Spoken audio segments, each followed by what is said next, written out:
Информация, взволновавшая весь мир. Этот слив масштабнее, чем Wikileaks. Западные журналисты предприняли очередную попытку информационной атаки на Россию. Реакция на расследование бурная по всему миру, от Венесуэлы до Пакистана, от Бразилии до России. 107 изданий в 76 странах анализировали огромный массив данных. 11 миллионов документов. Данные о сделках и офшорах, в которых фигурирует 12 действующих и бывших мировых лидеров. Среди громких имен и Владимир Путин.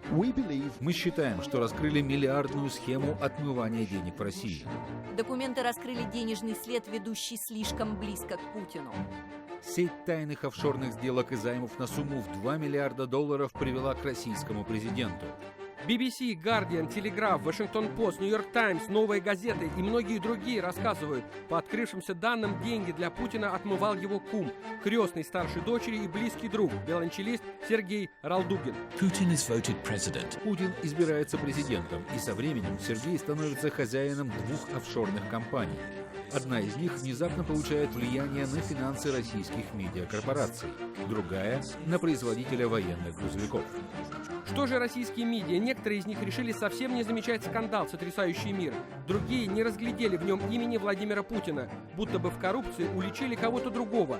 Например, Джеки Чана, Лионеля Месси и Петра Порошенко. Петр Порошенко до сих пор не расстался с принадлежащей ему кондитерской корпорацией. Президент Украины обещал, что передаст весь бизнес в трастовое управление, но вместо этого глава государства создал офшорную компанию, на которую перерегистрировал шоколадную империю. В Украине об обвинениях в адрес своего президента говорят охотнее и даже добавляют собственные претензии. Как вообще мог Порошенко думать о деньгах в разгар войны? 20 украинцев стали фигурантами офшорного скандала. Щодня загиб, каждый день погибшие, раненые, пропавшие без вести. Новости из офшоров в те дни приходили поприятнее. Появилась новая фирма с украинскими корнями. Единственный собственник – Петр Порошенко.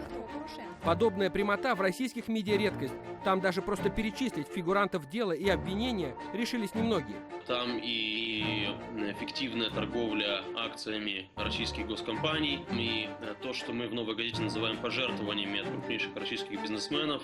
В списке тех, у кого есть офшорные компании, фигурируют также фамилии 12 известных россиян.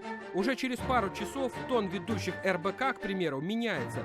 В обычное время нейтральный канал заговорил теперь словами кремлевских пресс-релизов, как и федеральные СМИ. Неприкрытая заказуха про офшоры близкого окружения Путина опубликована. Очередная попытка очернить президента России любыми способами. Точно так же атакой на Путина назвали скандальную публикацию в Кремле. Пресс-секретарь президента Дмитрий Песков, сам увлеченный в махинациях с офшорами, заявил: все обвинения ложны, за сливом стоят бывшие ЦРУшники и американский Госдеп, а Запад пытается очернить Путина перед выборами. Официальную трактовку послушно перепечатали десятки сайтов. Некоторые даже слово «расследование» стали брать в кавычки. В телевизионных же эфирах федеральных каналов по-прежнему тишина. Такой новости для большинства российских зрителей не существует.